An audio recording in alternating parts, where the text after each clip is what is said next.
Thank you all for being here today. We're going to talk to you a bit about the Local Food Farms and Job Act, and we hope that this webinar is really helpful to you in learning a little bit of background about the Act, how to complete your reporting requirements for this fiscal year, and how you can receive additional technical assistance from our team. So I'll jump right into that. Our team is represented here on this slide. You have a couple of folks from the Arkansas Department of Agriculture, as we are the department tasked with meeting the requirements of the Act and submitting the report to the legislature. So you have myself, Erica Benoit, and I am the Fiscal and Early Childhood Education Program Coordinator here. And in addition to myself, I've got a great person on our team at the Department of Ag, Karen Reynolds. She runs our Arkansas Grown and Arkansas Made programs, so she's a really great resource for connecting with farmers in your area and is happy to provide that support. In addition to the Department of Ag team, we also work really closely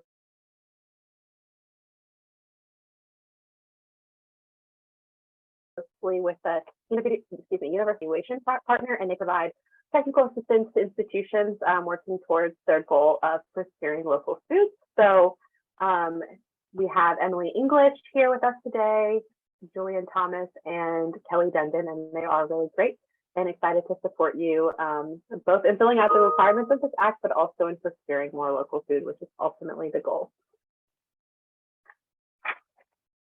So here's just a quick look at our agenda for the day. We're going to provide a bit of background on the Act, and we'll pass over to UAMS, and they'll give you a quick overview of the data that we received from last year, some of those highlights, a little bit on how the data has looked through the years, and then we'll switch on over to this fiscal year that just completed, which is what we are here to talk about today, and we'll talk through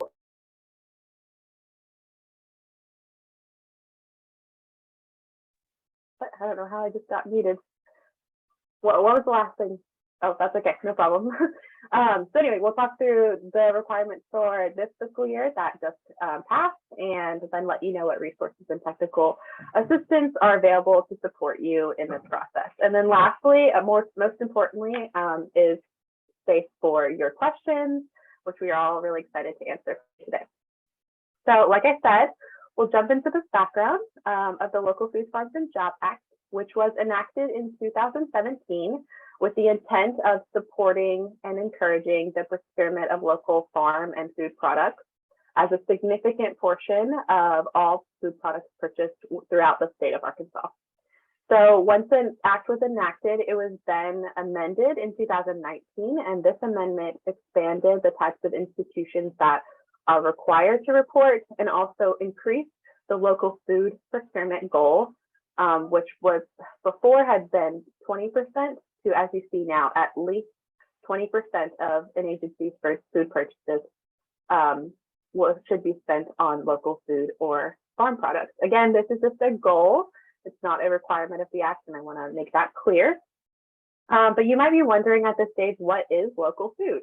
So you'll see here, I've included a definition on the slide of what we consider as local food according to the Act. Any food products that are grown in Arkansas and or packaged and processed here in Arkansas. So we are happy to talk to you a little bit more about that means, but I just really want to iterate that over the years, we've done the best that we can in trying to improve this reporting process that you all have to go through. So the form now includes, the reporting form that you'll be required to fill out now includes both vendors that folks have previously reported and the types of categories and food products that you might typically buy for those vendors. So a lot of that's pre-populated in the form now, but also we want you to know that if it's not listed on there, you're also able to add anything else new. And if you're unsure if it's local, it's great to just go ahead and report that, and then our team is able to kind of take the onus of differentiating between what is really considered local. So report anything you can, and we will make determinations about what is considered local from there. So in addition to understanding what local food means, it's also really important to understand which institutions are required to report to this Act.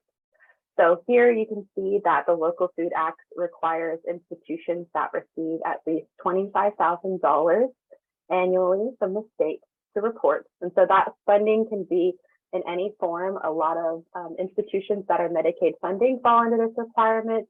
Pretty much any public school fall under that in terms of the funding. And then there's a lot of other types of funding sources that might be used to pay for staff salaries. So if it comes from the state and you're receiving more than $25,000 and you also are offering a food service program, then you are required to report annually to for the Local Food Funds and Job Act, and set a goal of procuring at least 20% local food and farm products. So I also included a definition here in this gray box on the slide to kind of give you some examples of what those institutions will look like. And just made a note here that any institution that does not submit a report and will be listed as did not respond on the annual report that is submitted to both the governor and the legislature. So, so it's important that you fill out the reporting form, even if you are unsure that you fall under those reporting requirements. The first two sections of the form kind of acts as that filter for you to understand if you are required to report. So if you're unsure, we really recommend going in there, spending just a couple minutes filling out section 1 and 2. And then from there, based on your answers, it will either prompt you to continue going on with the form to fill out a full report, or you'll, if you do not fall under the requirement, then at that stage, you are able to either submit your report as is, or if you feel so inclined, you're welcome to actually complete the full report as well. So that is what I have for you, and I'm going to now pass over to our team at UAMS so they can talk to you a little bit about our data from last year. Thanks, Erica. Yeah, we wanted to take a minute and just kind of summarize some of the things that happened last year. This is an overview of kind of the activities that took place, the way we rolled out the reporting form last year. You can see it was rolled out a little bit earlier this year, launched last year at the beginning of August, closed October 1st. We'll always close on October 1st. And we used Cognito, which is the software and data collection form that you'll see again this year. So it's a similar format.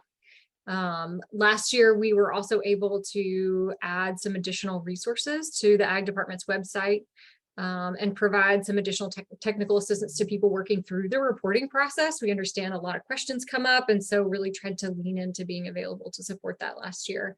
We'll continue to do that this year and be able to talk through some of those resources later in our presentation.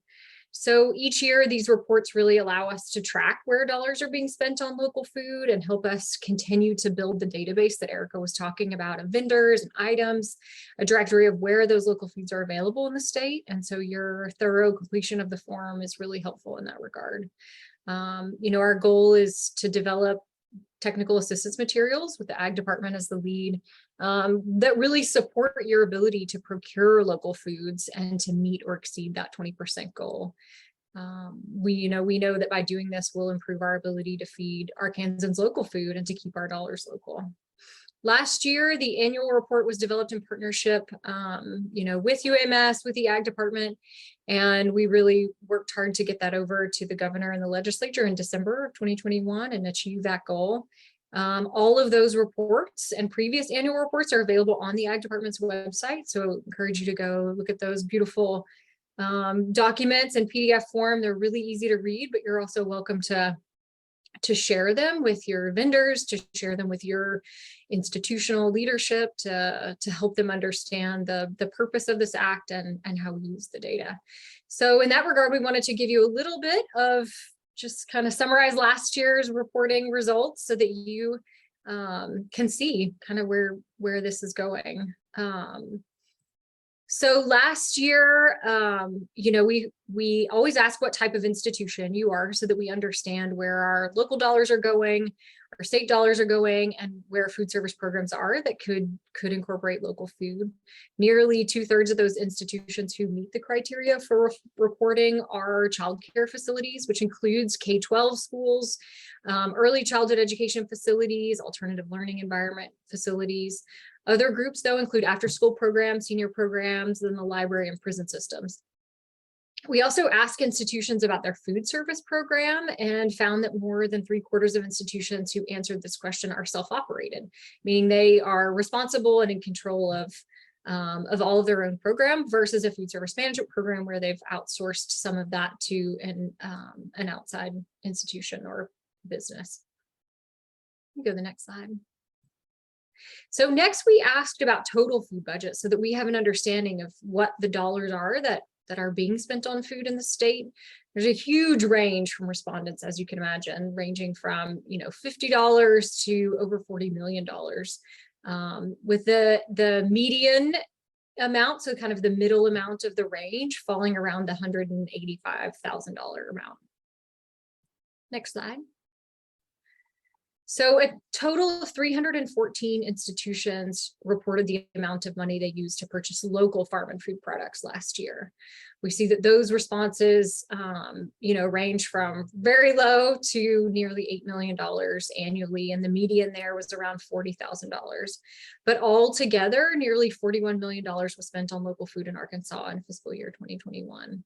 And we're also trying to understand where the major vendors are for providing local food, and you can see that the most reported vendors included Highland Dairy, Fiscal, Benny Keith, and Tankersley are distributors who are providing access to local food, and Tyson. We also wanted to show you kind of year over year where we're seeing the percentages show up in local food being spent. You can see how it's changed. So in the first 2 years that this report was managed, it was managed by the Bureau of Legislative Reporting. A much smaller sample was reporting at the time, and then the bill did change in 2019, which opened up a lot of that. But in 2017 and 2018, we found 8% and 11% respectively of the total food budget reported was spent on local food. And when that management shifted over to the Department of Agriculture, and the language in the bill kind of changed a little bit, we saw that, one, we were able to reach a lot more respondents, a lot more institutions were responsible for reporting. And they reported in 2019, on average, about 15% of their total food budget was being spent on local. In 2020, it went down to 12%. We don't know for certain, but can imagine that a lot of those factors had to do with COVID. Also, our better understanding of products that could be counted as local, and some of that resulted in more efficient and correct reporting. And then in 2021, our average local food budget of respondents rose to about 20%. So with every year, our reporting process, we're hoping to improve that. And you all as state-funded institutions begin to get a better understanding of what you can report and how to report. That becomes easier. We've made adjustments to the reporting form, like Erica talked about, pre-populating vendors, trying to better understand those categories, providing some drop-down options so that it should be easier and more efficient for you all to do that reporting, ultimately giving us better data. We're also gathering information about preferences as we try to meet the intent of the bill around supporting institutions to purchase local. It's helpful for us to know what you're interested in purchasing, where you're interested in purchasing it from, how you want to get it. So we see, again, year over year, really, that fruits and vegetables continue to be something that are most preferred by institutions, and that a lot of institutions want to be able to work through their existing wholesale distributors, but there's a growing number who are interested in buying direct from farmers and growers or through food hubs that aggregate multiple products from multiple farmers in order to meet higher institutional demand.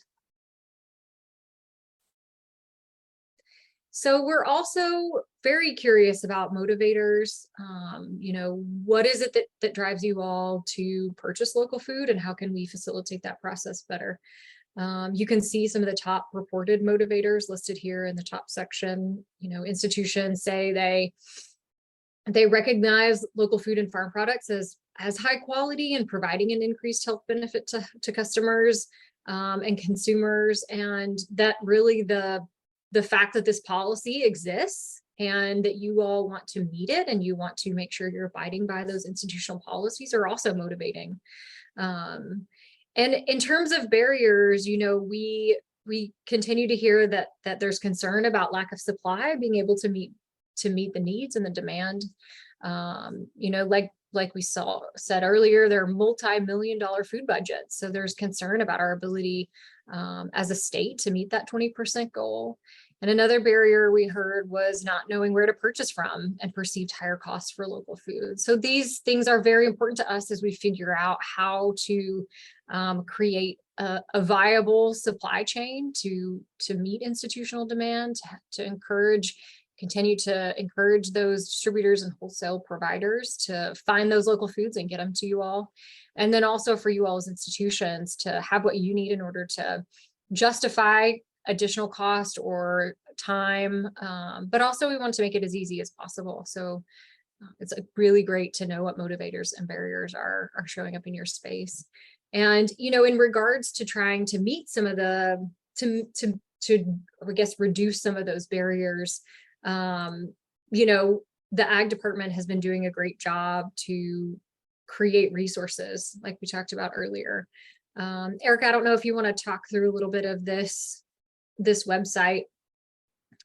Yeah, sure. Thanks for giving all that background. That's great. So yeah, like Emily said, to kind of meet some of those barriers, we're working hard at helping consumers understand where they can buy local foods and farms products, and Karen does a really great job at managing the Arkansas Grown and Made program. So here's just a snapshot of what the Arkansas Grown website looks like. And this is a really great spot to go in and search for farmers in your area. There's an interactive map that farmers have had the ability to add themselves to because they're interested in selling their products to institutions. So this is what that front page will look like. And you're able to just go in there, enter your town or your zip code. We recommend checking the local procurement category because that will bring you to the right types of farms, searching, and then that will bring up a map of your area and some farms that you might be able to purchase from. So just wanted to share this resource with you. It's an exciting online resource that was launched last year. So we're really excited about that. But that really brings us to today and why you are all here trying to figure out whether or not you need to report and how to report to fulfill your requirements for this last fiscal year 2022. And as we've kind of pointed to, we've been revising our processes and figuring out how to best outreach to those institutions. And so we hope that if you're receiving the emails from us that you are eligible to receive this report or to fill out the report. If you happen to not be eligible, we apologize for repeated emails. Thank you for doing your due diligence of going in and just indicating that you do not need to fill out the full report. But yeah, like Emily said, we opened the deadline or opened the application a little earlier this year to give folks a bit more time. And the deadline remains the same as last year. So really, the overview of this reporting period is going to look really similar to last year. We have the same types of resources available on our website, which we're going to go over a little bit later. And we have a lot of the same technical assistance, including this webinar that you are all here today. It will be available as a recording on our website. We're also able to offer one-on-one support through email and phone call, both from the Department of Ag or UAMS. And if you are having trouble, a great first stop to ask your questions is by looking at the LFFJA website or emailing this LFFJA help@arkansas.gov email. Yes, so with that, I'm going to pass it back over to UAMS. Kelly, with the help of Julian, are going to walk us through how to fill out a form in real time so you can see how simple it is now and kind of get a sense of what it's going to look like. So thank you. Thank you, Erica. Good afternoon, everybody. So Julian and I are actually going to complete a form together and walk you through each section. So while Julian is pulling that up, I'm going to let you guys know too that if you have any questions while we're going through this, please feel free to drop it into the chat and we will make time for questions and answers at the end. But here is the landing page. So whenever you first click the link to start the reporting process, this is the first page that you'll see. At the top, it's really just an introduction that provides information on when the report is due, which as we said is October 1st, and who you can reach out to if you have any issues or questions. You'll also notice there that we have a PDF copy of the full reporting form, which I do recommend taking a look at or downloading And you can refer to that prior to starting the form so you know exactly what information you'll need and what materials you'll need to complete the reform. Here you can also find access to our FAQs and the Ag Department website. So starting with section A, this is information about your institution. So this is where we really need to know who you are. And the tip here is to just be as thorough and complete as possible in filling out this contact information. So that means no abbreviations or shorthands. You'll see there, yeah, Julian's filling in the EIN for us. If you're not sure what the EIN is for your organization, you can call the business and specialty tax line to look it up. We provided the number below for you. And as you can see, Julian has showed us exactly how to fill it in correctly. And as we're scrolling down, the type of institution. So you can have a look there and see which category your institution fits into. If you don't see the right category, feel free to fill in other, but we've done a good job to hopefully capture all of you in those options. The next is your address and contact information so that we know how to reach you. Just want to make a plug that the email address is really important because this will be the email address associated with the save function on this report, which we'll demonstrate here in a second. But please be sure that the email address you provide is correct. Otherwise, you won't have access to your form should you need to save it and go back. So Julian's filled out our contact information, and we can move on next to our screening questions. So like Erica was speaking to earlier, these screening questions help us determine if you're required to complete this form. And so those two questions ask, how much funding did you receive from the state of Arkansas in fiscal year 2022? And did your institution offer a food service program in fiscal year 2022? If you are reporting as a K-12 school, so if you selected K-12 school on that first section, you actually won't see these two questions because we know as a school district, you are automatically required to complete this form. For every other institution, you will see these two questions. So if you answered no to either of these questions as you go along, you'll be prompted to hit submit, which basically means that you're not required to submit the full report. And so we're happy to just know that information and move along. But otherwise, if you want to complete the full report, you are welcome to do that. So in this case, we'll move on with the full report. And let's actually take a moment just quickly to talk about the save function, because I wanted to do that before we go any further. If you are starting the form and you need to pause, collect some information, or just come back to it another time, you can hit the save function as Julian is doing there, and it will pop up two options. So you can copy the form link, and you can also email yourself the link. So I would recommend doing both, copying the link and keeping it somewhere safe, and emailing it to you. The link can also be shared with a colleague or your food service management person, a distributor that might be helping you complete this form, and they'll be able to click that link and pick back up on the form wherever you left off. Same goes if you just need to step away and come back. Whenever you revisit that link, you'll be able to restart wherever you finished. So again, just highlighting the importance of putting in the correct email address and saving that link, because otherwise you will lose all of the hard work that you've already done, and we definitely don't want that to happen. So moving on to section C. So this is where we want to know about your food service program and whether it's self-operated or operated by a food service management company like Chartwells or Airmark. We talked a little bit about self-operated versus not. And so self-operated would mean if your institution is managing everything like Emily was describing, all the ins and outs of meal preparation, organization, purchasing, etc., or if that is contracted out to someone else. In this example, we are going with contracted out, and Julian is showing us how to fill in the information for your food service management company.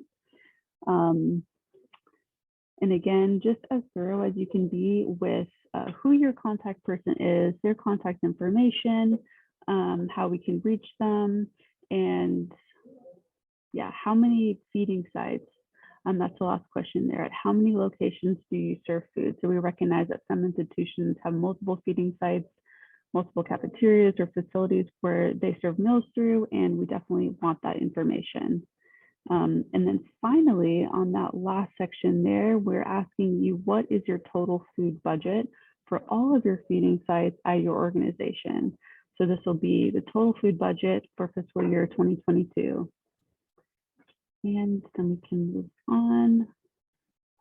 This question, did you purchase any local farm and food products in fiscal year 2022? So we want to start to learn about your food purchases. If you didn't purchase any local food, that's totally fine. But if you did, we'll start to collect some information about your vendors.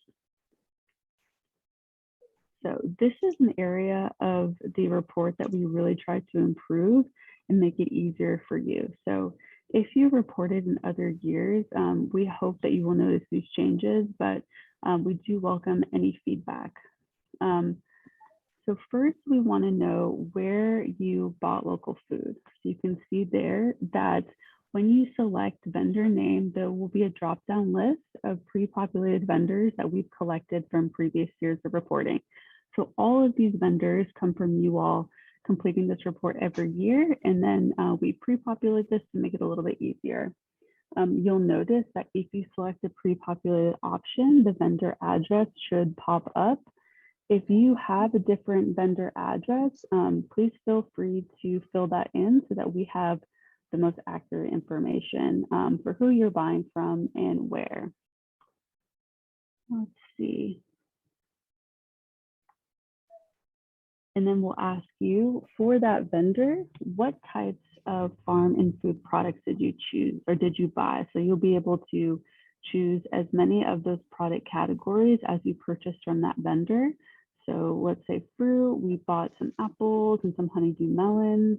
We might have also bought some vegetables. Julian checked that there. But you'll actually be reporting on how much you spent per product category. So you can see Julian selected fruit, apples and melons, and then showed us how much we spent on fruits from A&A Orchards in fiscal year 2022. And then we also bought vegetables from them, and we got some asparagus spears and baby carrots, and we are writing how much we spent just on the vegetables from A&A Orchards in that year. Then you'll be able to see that for A&A Orchards, it will automatically tally up that total food spend. And in this case, we have 100,000. You also have the option to add multiple vendors, which we anticipate most of you will. In the case that a vendor is not listed that you bought from last year or fiscal year 2022, you can actually select a vendor not listed and start to put in their information. So this is similar to a pre-populated vendor, but we do ask you to put in all of their contact information, their address, so that we can get to know where these vendors are and continue to build out our database of where our local growers and producers are and how we can contact them. You have the option to fill in as many vendors, as many local vendors as you worked with in fiscal year 2022. So every time you get to the end of a vendor information, you have the option to add another one. And again, you can select from the pre-populated list, or you can add a new vendor, which is also great.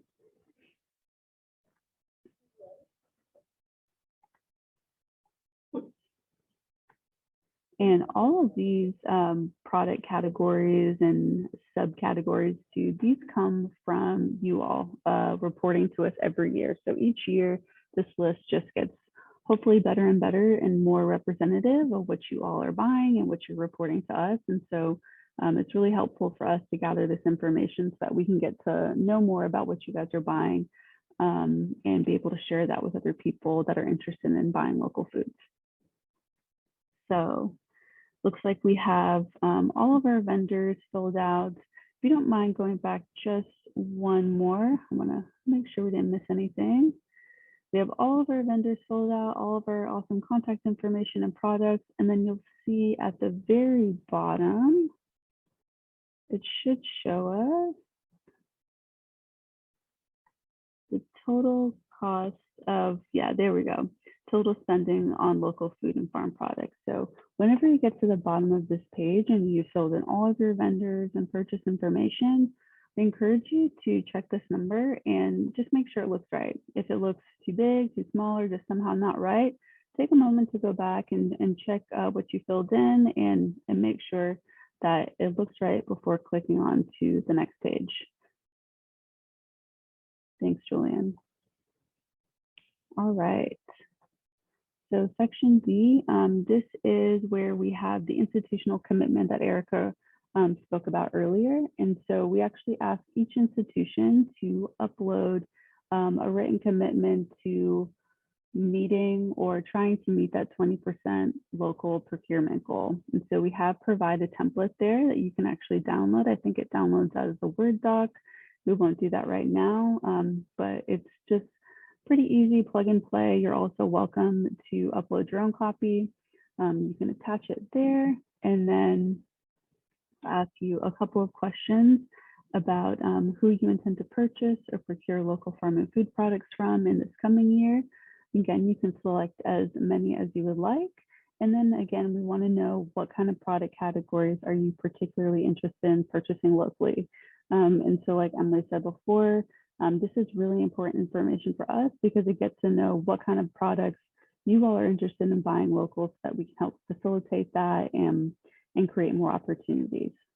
So thank you, Julian. And then getting closer to the end here, again, we want to know what are some of the motivators for you all when you decide to purchase local food and farm products. You can choose up to 3. We'd like to know what kind of barriers make it difficult for you to purchase local farm and food products. Again, selecting up to 3.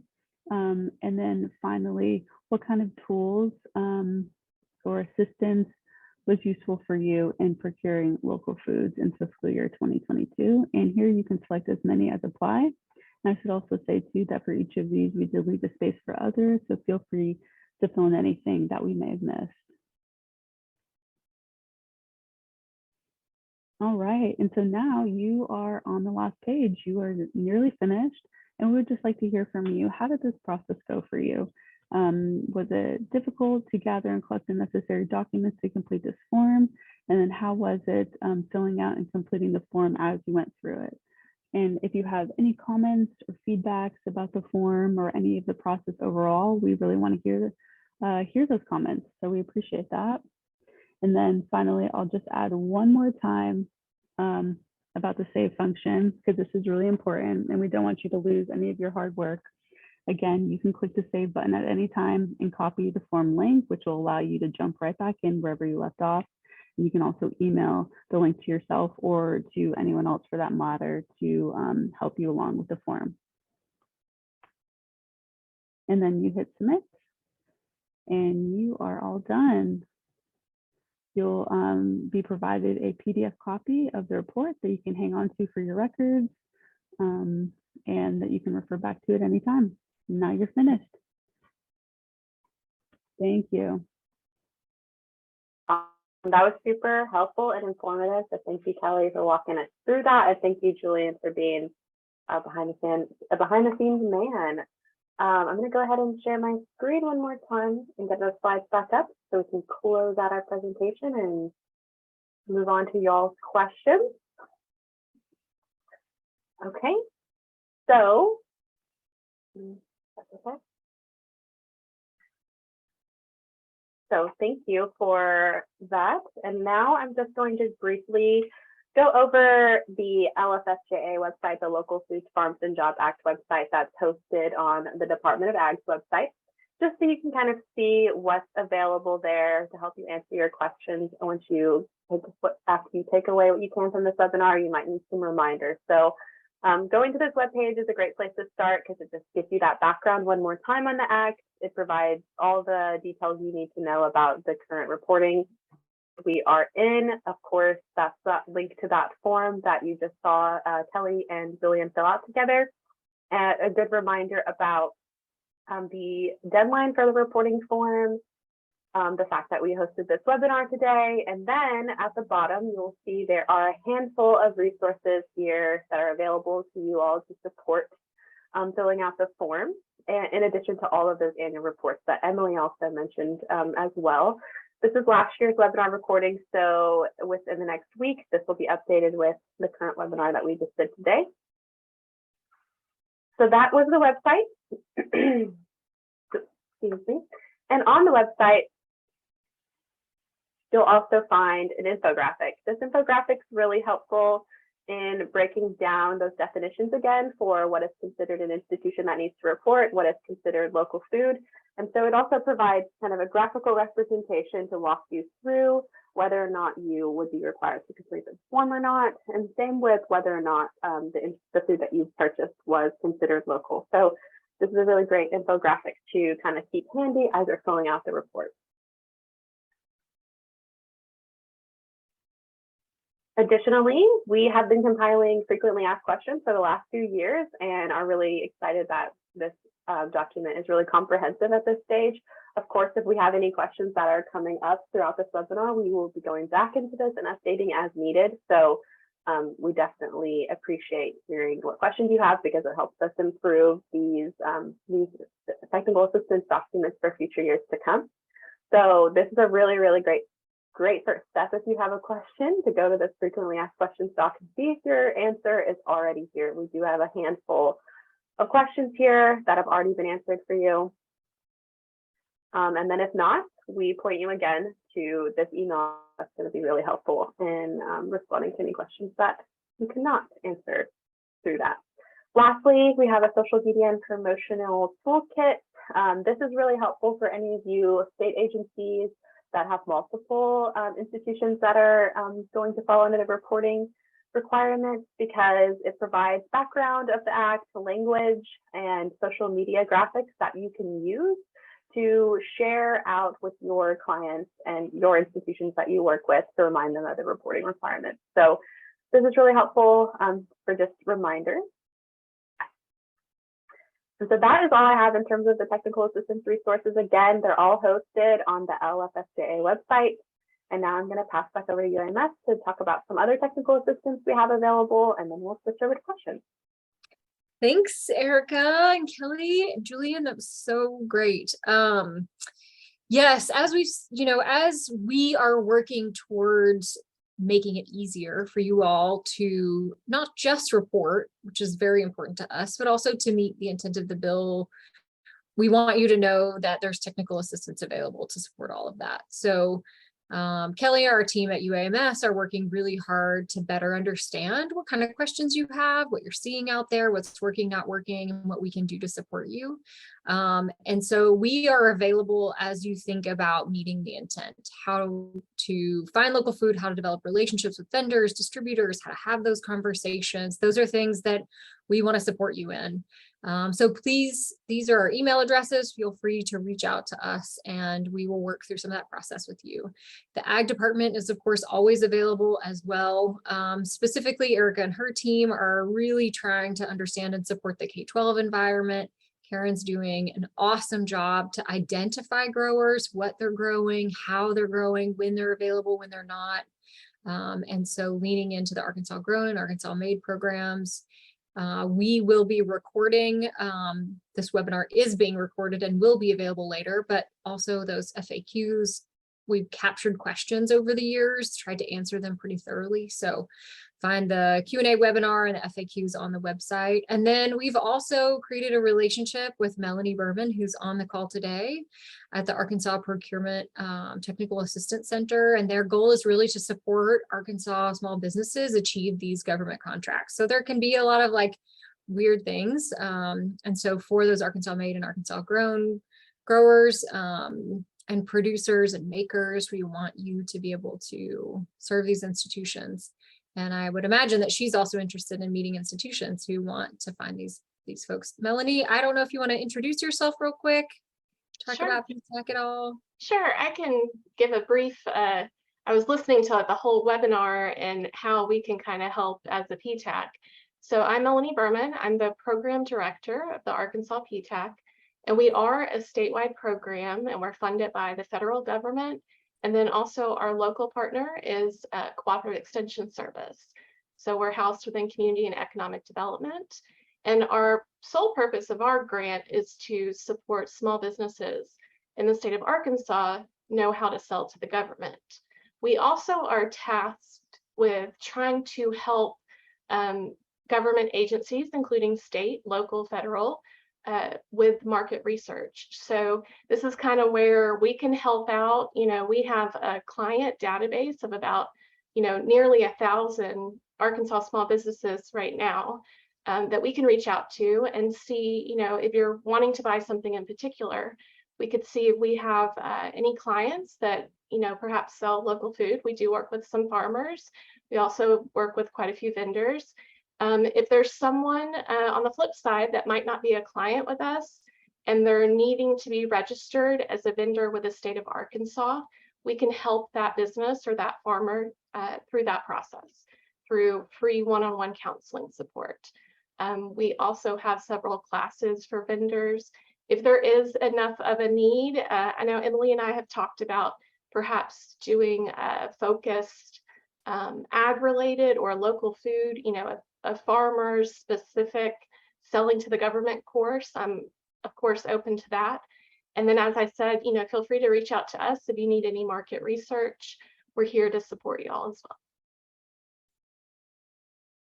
well. Awesome. Thank you, Melanie, for introducing yourself and giving that background.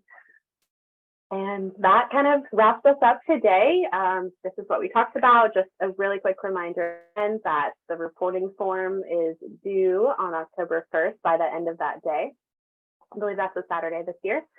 And we have all the same resources and technical assistance as last year, in addition to UAMS's support in helping you meet your procurement goals. So that kind of opens it up to questions. We've got a little more than 15 minutes to open the floor to all of your questions. You're welcome to add them directly into the chat or unmute yourself as needed to ask your question. And we're going to be taking great notes on these questions and hoping that you get the answers you need today. So I will open the floor to you all.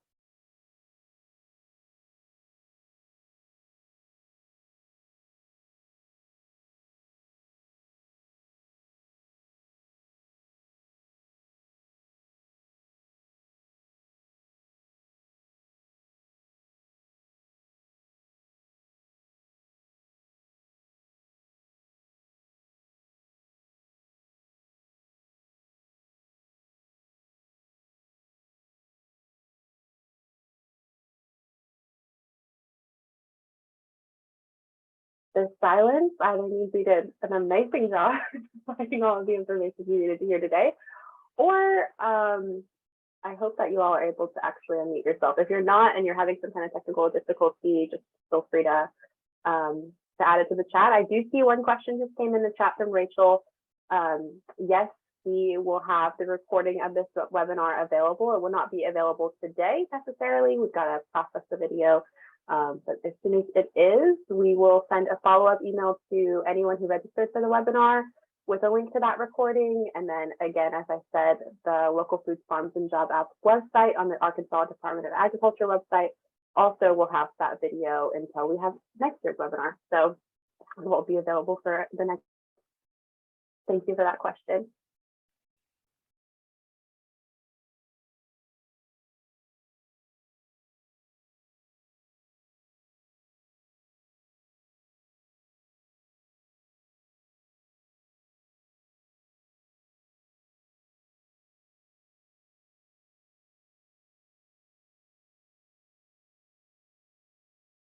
I see another question coming in the chat. I'll read it out loud for everyone else on the webinar, and then either someone from the UNS team or us can try to answer it. So Bobby asked us, will companies such as Fiscal be able to give us the detail we will need, or will we have to submit every invoice?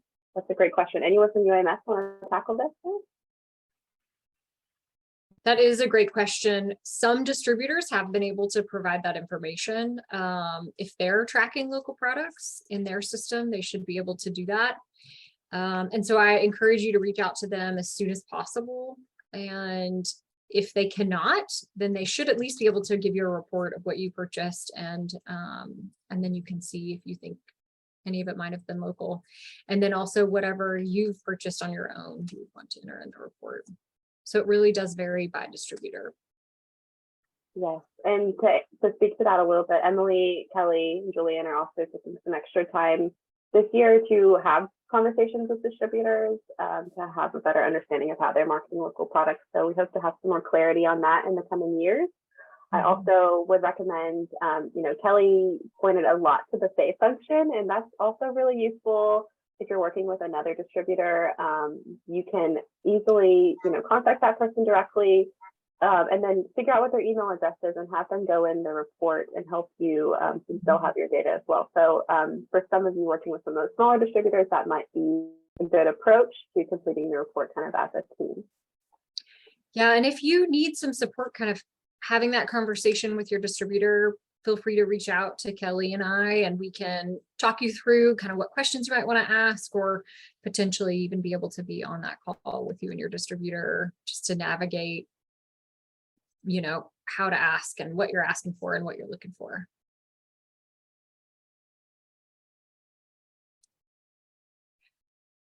So there is, yeah. Rachel asked, so do we get reimbursed for local company purchases only?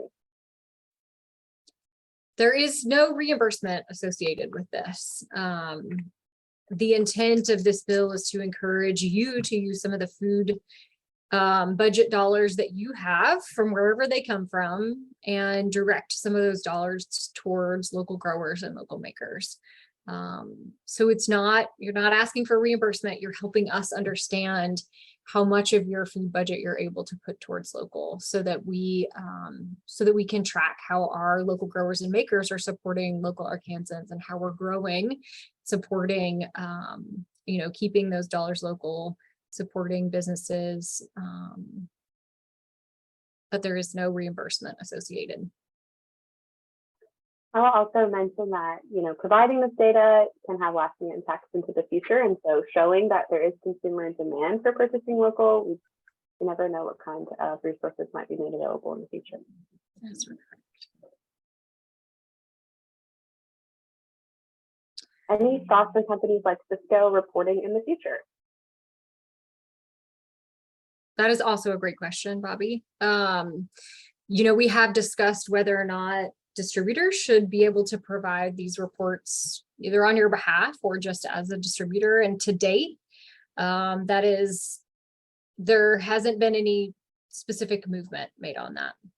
And so right now we are following the intent of this bill and this act, and working hard with distributors to try and understand what they are tracking as local, so that it can, their reports of what they've provided to you that is local is easier to then turn around and provide to you, so that you can upload into this system. Melissa asked, what if we use a food service management company? I believe we've touched on that a little bit, but I'll pass it to Emily and then fill in from there. Yeah, your food service management company would act in some ways it's kind of up to you how you want to manage it. Either you can have side conversations with your food service management company and say, hey, I've got to fill out this report, you print or download the PDF like Kelly showed you how to do, take it into that meeting, say, here's what I've got to report on, I need your help to answer these questions. Or you can fill out your institution's information, save it, send the link to your food service management company director and say, I need you to go in and upload everything you've purchased that's local, and ask them to do that for you. You might want to review it before they hit submit. So then copy the link, send it back to you, and you should be able to go in and see that. It's ultimately your responsibility as the institution to make sure that it's filled out correctly, and it's submitted on time. That kind of relates to the next comment we got from Rachel. She said we use a local food company, but she's unsure of how much of their products are local. So that is really kind of pointing to Emily's point about some food service companies are really great about advertising what products they have are local, and others might not make as such targeted advertisement. But this is a good opportunity to have a conversation directly with your food service management contact person, and having these types of conversations can also show them the interest and they're differentiating and wanting to, as a consumer, you wanting to know what is local. So I think it's really great to kind of start that conversation so that hopefully distributors are getting a better sense of the need for this in Arkansas, and so that we can have a better sense of what distributors are selling stuff local as well. Would you add anything else? Nope, that's exactly what I was going to say.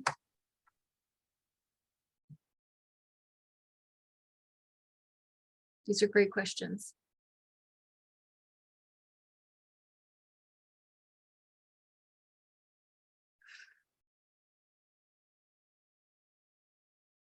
Anything else?